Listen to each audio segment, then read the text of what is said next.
Assalamualaikum warahmatullahi wabarakatuh. Sebelumnya perkenalkan, nama saya Fasri Dotomo dengan nomor NPM 211506137 dari Program Studi Teknik Informatika. Di sini saya akan menjelaskan tentang manajemen proyek teknologi informasi sebagai nilai konversi dari mata kuliah manajemen proyek teknologi dan informasi. Baik, yang pertama di sini saya akan menjelaskan latar belakang ataupun yang diajarkan oleh dari mata kuliah tersebut, yaitu penerapan atau pengetahuan keterampilan alat dan teknik untuk merencanakan, mengorganisir, dan mengolah sumber daya untuk mencapai tujuan proyek teknologi informasi. Dalam proyek teknologi informasi, suatu kegiatan yang kompleks dan membutuhkan perencanaan yang matang. MTI membantu memastikan proyek teknologi informasi berjalan dengan lancar dan sesuai anggaran, jadwal, dan persyaratan kualitas. Kemudian di sini ada beberapa pembahasan materi atau poin-poin yang akan dijelaskan, yaitu yang pertama terdapat perencanaan, perangkat dan peserta, yang kedua terdapat eksekusi dan pengendalian proyek. Kemudian yang ketiga dan yang terakhir yaitu meningkatkan efisiensi dan efektivitas penggunaan sumber daya. Di sini saya akan menjelaskan dari poin pertama, yaitu perencanaan perangkat dan peserta. Saya jelaskan yaitu perencanaan strategis dan operasional proyek, perencanaan waktu dan jaringan kerja, metode dan teknik perencanaan penyusunan jadwal dan sumber daya, serta manajemen komunikasi dan stakeholder. Yang dimana pada poin 1 yaitu perencanaan. Kita dalam memanajemen pembuatan teknologi informasi kita perlukan perencanaan dan juga analisis yang ada. Kemudian perangkat, kita harus memastikan jenis perangkat yang akan kita buat dan juga jenis dari perangkat kepada pengguna target user kita. Kemudian dari peserta merupakan peserta dari stakeholder ataupun dari tim kita sendiri.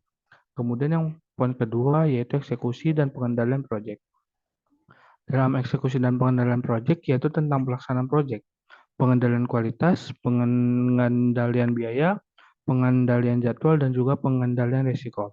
Dalam eksekusi pengendalian proyek, yaitu kita harus melaksanakan analisa, yaitu yang pertama, kita harus menentukan kualitas dari suatu proyek atau aplikasi kita. Kemudian kita harus memikirkan tentang pengendalian biaya. Kita harus memikirkan tentang rancangan anggaran biaya dari suatu proyek yang akan kita kerjakan. Kemudian kita akan mengendalikan jadwal sebagai agar tepat waktu saat proses pembuatannya. Kemudian yang ketiga yaitu meningkatkan efisiensi dan efektivitas penggunaan sumber daya dalam pelaksanaan proyek yang dimana pengguna SDM yang memenuhi dan mencakup semuanya. Pada poin ketiga, yaitu kita harus memanfaatkan sumber daya yang ada di dalam tim. Pada proses pembuatan, kita memerlukan sebuah tim dan memerlukan sekali banyak orang-orang yang berkecimpung di dalamnya. Contohnya, terdapat hustler, desainer, dan juga bagian coder. Baik, kemudian di sini saya akan menjelaskan tentang keterkaitan MSIB dengan mata kuliah, yaitu yang pertama, kemampuan untuk memahami dan menganalisis kebutuhan pengguna, yaitu merupakan suatu proses awal menganalisa kebutuhan pengguna. Pada saat pertama saya menjalankan atau membuat aplikasi, yaitu kita harus menganalisis suatu kebutuhan pengguna, yang dimana kita melakukan research dengan mewawancarai beberapa stakeholder dan juga melakukan proses pengumpulan data menggunakan Google Form, di mana itu dapat diambil contoh sampel kebutuhan dari pengguna aplikasi kita. Kemudian yang kedua terdapat kemampuan untuk membuat rencana proyek dan yang realistis, yaitu membuat perencanaan yang realistis dan dapat dibuat dengan baik. Pada proses ini kita harus memikirkan bagaimana aplikasi kita akan dibuat ke depannya. Perencanaan proyek yang realistis itu sangat harus dilaksanakan agar kemungkinan dari yang terburuknya tidak terjadi. Kemudian terdapat kemampuan untuk mengelola tim dan pengelola tim pengembangan.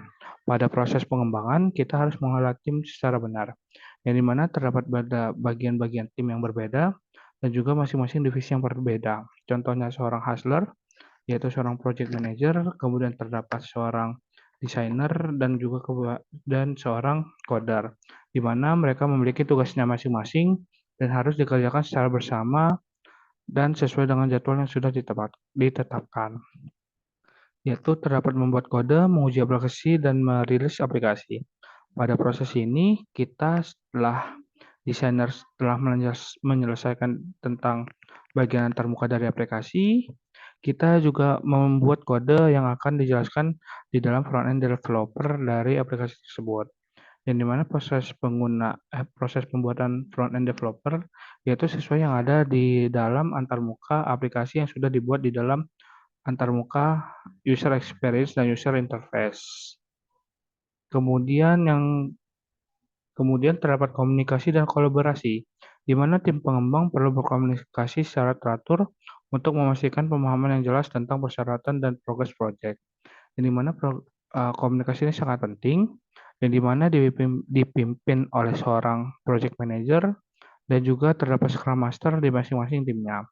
Contohnya di masing-masing itu terdapat project manager dan berkaitan ke dalam desainer dan juga ke dalam coder.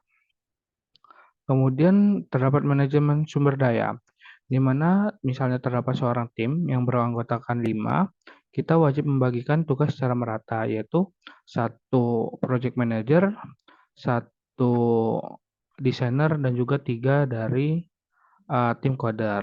Kemudian terdapat manajemen risiko, yang di mana risiko ini mungkin terkait tentang dengan perubahan spesifikasi, keterbatasan sumber daya, ataupun masalah kompatibilitas perangkat. Yang dimana pada proses pembuatan aplikasi kita harus memikirkan tentang risiko yang akan terjadi. Yang dimana kita selalu mengupdate atau maintenance dari aplikasi kita terkait dengan perubahan spesifikasi dan juga perubahan-perubahan yang akan datang. Mungkin sekian dari presentasi saya mengenai penjelasan mata kuliah Manajemen Proyek Teknologi Informasi dengan keterkaitan di MSIB. Sekian, wassalamualaikum warahmatullahi wabarakatuh.